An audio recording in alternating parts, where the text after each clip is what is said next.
Welcome to the Big Change of the Film interview series. My name is Jason Cohen, and every week I chat with people who've lost significant amounts of weight, hear their stories, and try and pass along some of that inspiration to others. Including today's guest and myself, the total pounds lost is now up to 9,315 pounds. This week's guest is Jeff, who's from right around Ann Arbor, Michigan. Jeff says that at his biggest, he was 350 pounds, could hardly walk, could not take the stairs, and from time to time would have to use the motorized shopping cart at the grocery store. After a medical scare, Jeff decided to take his health seriously. He's since lost 130 pounds, which is 15 more than when we first talked. He's been able to get off of all his medications, and he says he feels like he's got his life back again. Thanks so much for watching, and I hope that you enjoy our conversation. I'm here with Jeff. He reached out to me via our Facebook page, and he's lost 115 pounds in a very short period of time, and has a great story. And so first off, Jeff, maybe we could just start off with, who you are and where you're from. Sure. I am in southeast Michigan, outside of Detroit, near Ann Arbor. I'm 46 years old. I started plant-based diet here last year. End of the year. Awesome. So you've lost 115 pounds. Take Good. me back all the way to like childhood. Were you a bigger kid earlier in No, life? actually, no. I was a skinny kid. I'm all of 5'9", and all the way through junior high and high school, I couldn't get over 135 pounds. So in my adult life, my wife liked to bake. And so, there was always that 20, 25 pounds that I was struggling with, but, nothing major. I actually broke my back and moved to southeast Michigan to be closer to my family. My mother's getting up there in age, and my brother and my aunt are all here. And had an opportunity in our community to take over a restaurant, and that's my background. So it was a little breakfast, lunch diner, and struggling along, not the greatest location in the world, but we decided to do dinner, and everybody pushed us to do barbecue. So we started doing the smoked meats and that type of thing, and also, I don't know if you know this about Michigan, but we have great craft beers here. So between the heavy Southern style dinners and the smoked meats and the craft beer, I had gained a lot of weight. I had gotten to almost 350 pounds. Well, and then how, give me a reference on how old you were at the time when this kind of happened. Well, 5 years ago, really. I mean, I had gained a little bit of weight, but all of that happened over the period of 5 years. So I know I gained 150 pounds. Wow. And you had spent, it sounds like, most of your life not extremely overweight. Right. Had you had relatively little, if any, medical issues previous to that point? No medical issues. Okay. So, over a 5-year period, or however long you gain 150 pounds, what came along with those pounds as far as, medically speaking? Because I know you had some pretty extreme issues. Right. High blood pressure for one. Maybe I guess there are some things that they didn't determine, but I was having some stomach issues and, some heartburn and that type of thing. But I had developed pretty severe edema in my leg, and sometimes I'd get it in my hands, just swelling and that type of thing. But it was pretty extreme in my leg and my foot. I got to the point where, on top of gaining the weight and being on my feet literally 90 hours a week on a travertine floor, it's like concrete. My knees were just in so much pain. So I got to the point where really I was having a difficult time walking. I couldn't do stairs anymore. Getting on a bike was absolutely no way I was going to get on a bicycle. So that was the type of things that I was experiencing. And was there any point in there, I know you gained 150 pounds, but at the 50 pound, the 75 pound, the 100 pound mark, was there ever a point at which you looked and said, I got to do something about this. What's going on? Yes, and basically in the past when I had wanted to take off that extra 20 or 25 pounds, I did the Atkins style diet, so high protein, low carb, and that type of thing. And it worked for me, but it never stayed off, right? So along the way, I would, try and cut the carbs back and not eat so late and that type of thing. But in the restaurant business, you do get sick of eating your own food. So you tend to, wait till after you're closed at 9 o'clock at night and then pick something up or make something for dinner. And then you're eating late and you throw a couple of pork chops in a bottle, I call it, which is the Michigan microbrews. And the weight just goes on fast. And I guess, part of it is I didn't realize how much I had gained. It sort of gets kind of, you get used to it. And then, I saw some pictures and I was like, oh, geez, I got to do something about this. And then I got sick. I know for me as like a small business owner, the last thing in the world you're going to take care of yourself. It's almost like you spend a bit of time in almost survival mode. You're trying to make it through. I got to get through this week. I got to get through payroll. I got to make sure I have enough supplies, things like that. Had you had some level of self care for yourself previous to this? Did I take good care of myself prior to this? Sure, I did. Yeah, generally. I ate somewhat healthy by American standards, healthy. And, I avoided fast food and, ate plenty of vegetables and that type of thing, exercised and what have you. But, yeah, as a small business person, and we were owner operators, so we were doing all the cooking, we were catering, we had two concession trailers that we had built on top of that. We had a small staff in it's a relatively small location, and in an area where it's difficult to find employees as well. So you end up doing everything. And I was doing the marketing and our website, the books, payroll, all that type of thing, plus cooking, plus catering, plus events. So it was, yeah, you don't have time to take care of yourself. And then, I think you had an event or a series of events that kind of caused you to, rethink everything. Was it a moment? Was there a series of events? What kind of happened to cause you to be where you're at today?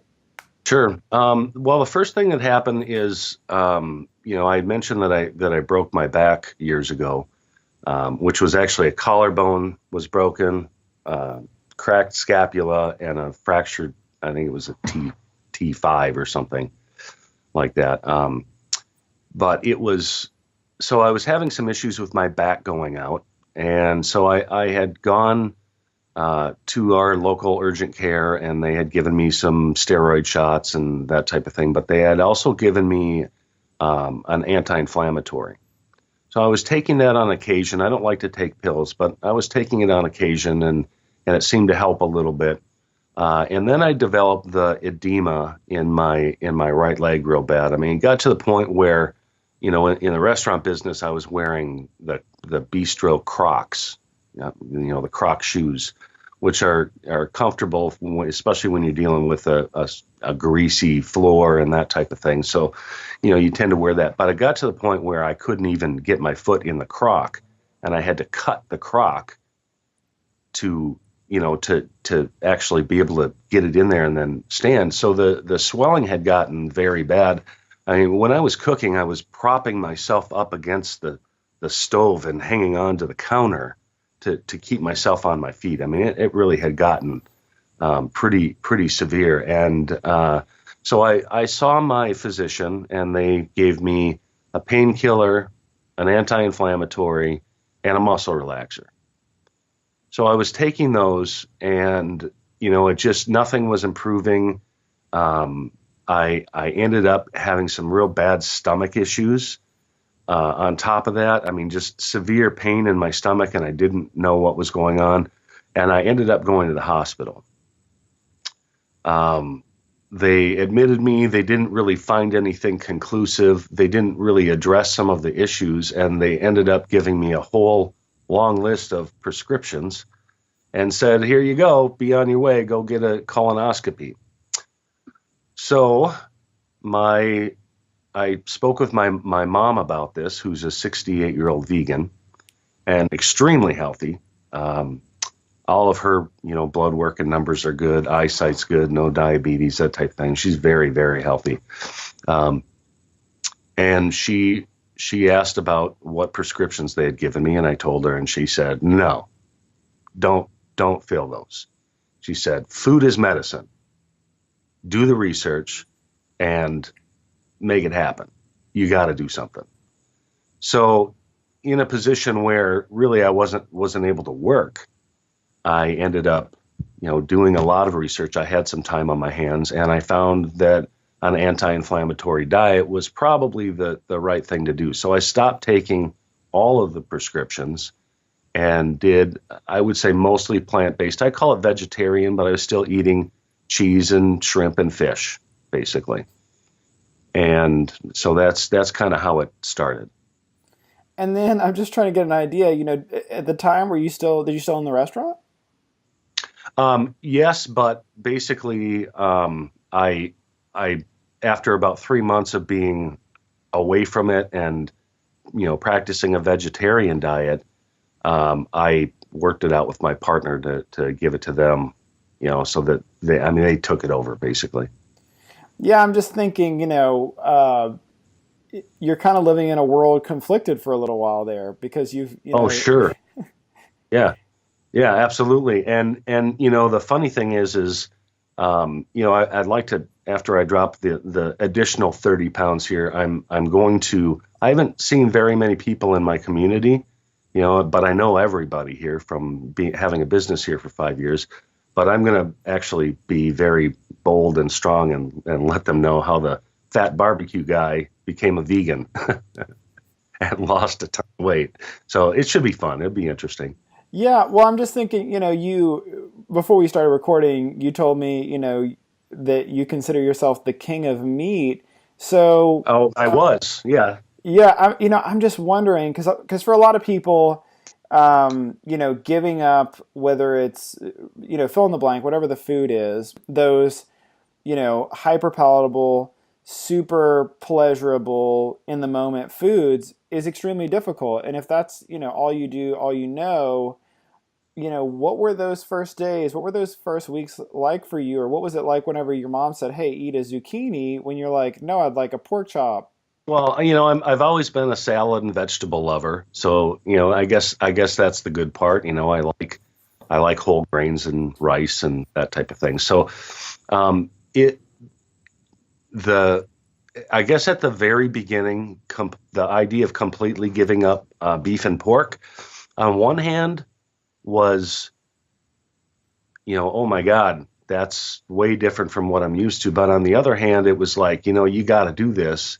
And I was at a point where, I mean, when I was in the hospital, I seriously thought I was going to die. It scared the crap out of me.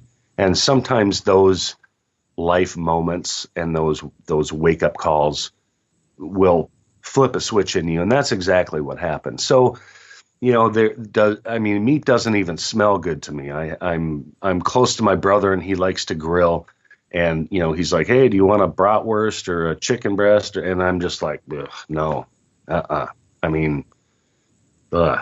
Yeah, it's unfortunate, because I'm fortunate to have a lot of conversations with people, but it's unfortunate that for so many it does take it to just get to a horrible place, and that there's Right, and that I would hate to say that you can't that it's inescapable, but for a large amount of people, it does take coming down to that terrible moment to make that decision. right, right. And, I had years before the restaurant, I had actually started a vegetarian diet and I enjoyed it. But, you know, life changes and you justify it however you think is necessary to suit your own good at the moment. But honestly, I don't miss it. I don't miss the meat. I don't miss the smell. And when you're doing the barbecue business, you got to realize that you're dealing with hundreds and hundreds and hundreds of pounds of beef and pork and pork butt and brisket and ribs and that type of thing. And after a while, the smell just it drives you crazy. It's gross. Yeah, yeah. I think you also, you at some point in there, I think I read that you had a CPAP machine that was necessary. I did. Yeah, yeah. Well, for one, I had being overweight, I um, had difficult time sleeping because I had some sleep apnea, and I also was having some issues with my back, so I couldn't even lay down at that point. It hurt so bad. So I was sleeping in my easy chair, and after 4 months, I believe it was 4 months of being on, well, first of all, vegetarian and then switching to a completely plant-based diet.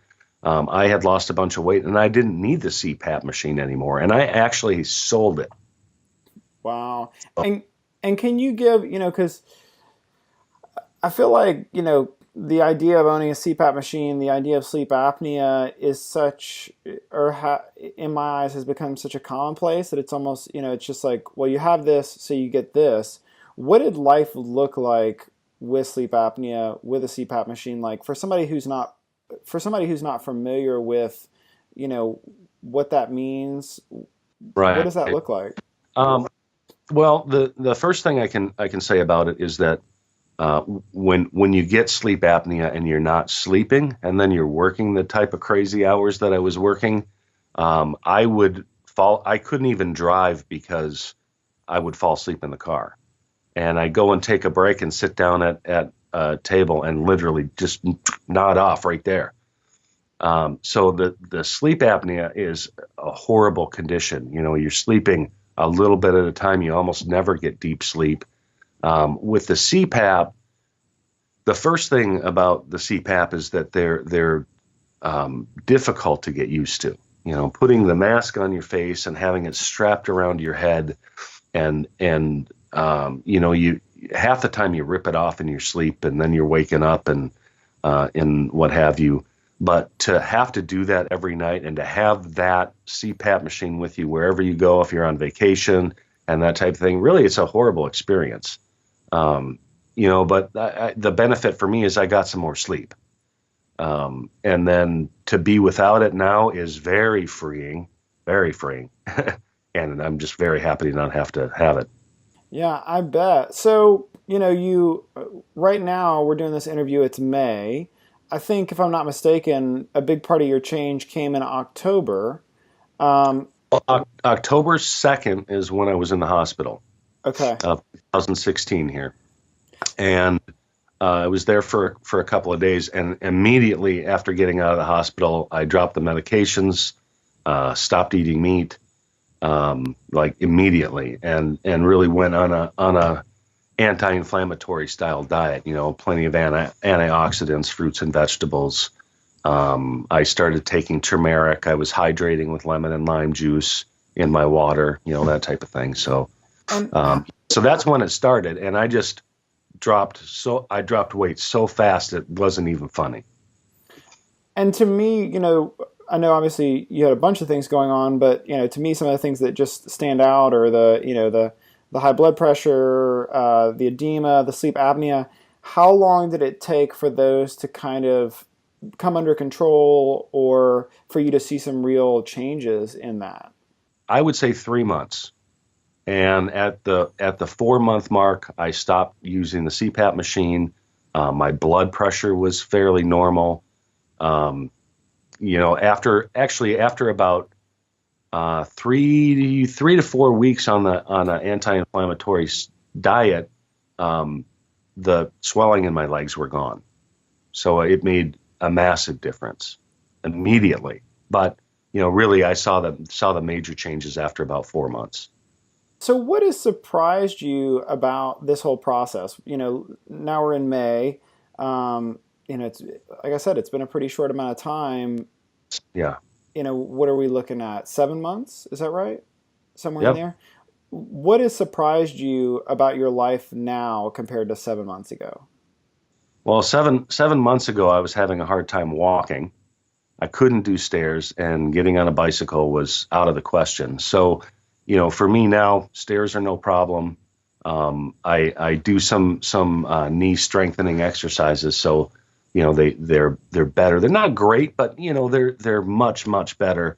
And I probably have about 30 pounds left to go or so, and after that, I anticipate it'll be better. But I got my life back. I was taking the I call it the beep beep cart at the grocery store to go grocery shopping, and or if I was feeling okay that day, I was propped on a grocery cart to walk around the grocery store.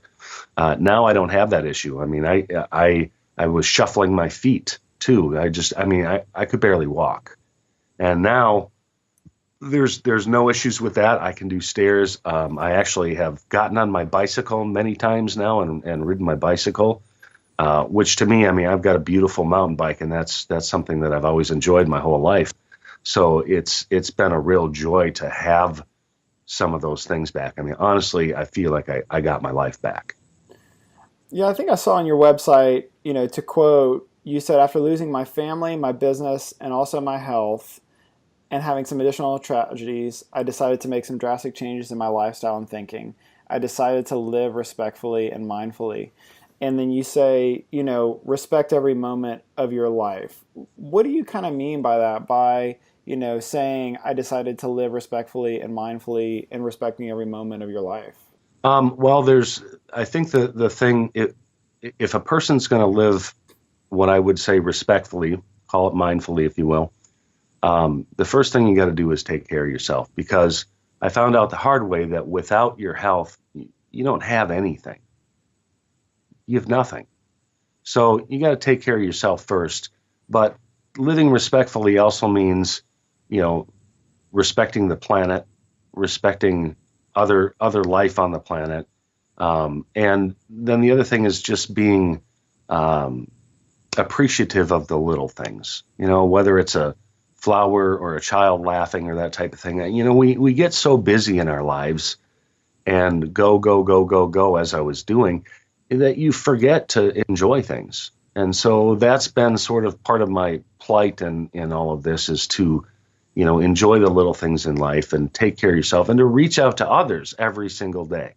I mean, it doesn't matter who it is. If you think in your mind that somebody could use a little encouragement, to do it. So those are the type of things that I try and practice every day. If you could have a conversation with somebody who's at the beginning of this journey, who's maybe has received a bad health set of information, or is sick and tired of being sick and tired, what would you give somebody as advice on day one of this? Um, to just be blunt, you've been brainwashed your whole life to thinking that dairy is healthy and meat is where we get our protein, and uh, cow's milk is where we get our calcium. Don't be afraid of going vegan cold turkey, because the things that you'll find are, you'll gain your health back for one, but you'll find that you enjoy it. I mean, I enjoy, as a chef especially, creating amazing tasting dishes without the meat. The meat is no longer center plate, as most of our restaurants in America are. It's not existent. So you develop a real appreciation for the taste of various peppers and different things like that. So your palate does change pretty quickly, and you start enjoying those things. So again, there's so much misinformation out there and so much propaganda that I found from the National Dairy Association and different groups like that, the egg industry, to combat going on a plant-based diet.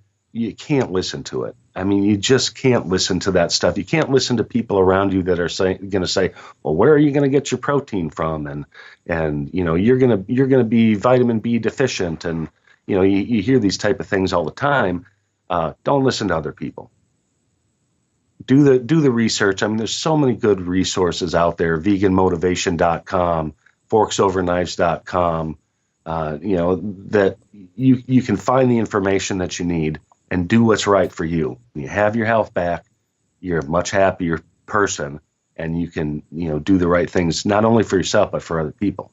So And then if you could go back and have a conversation with yourself, before October, before you're in the hospital, and give yourself some words of encouragement or some advice, what would you say to that person?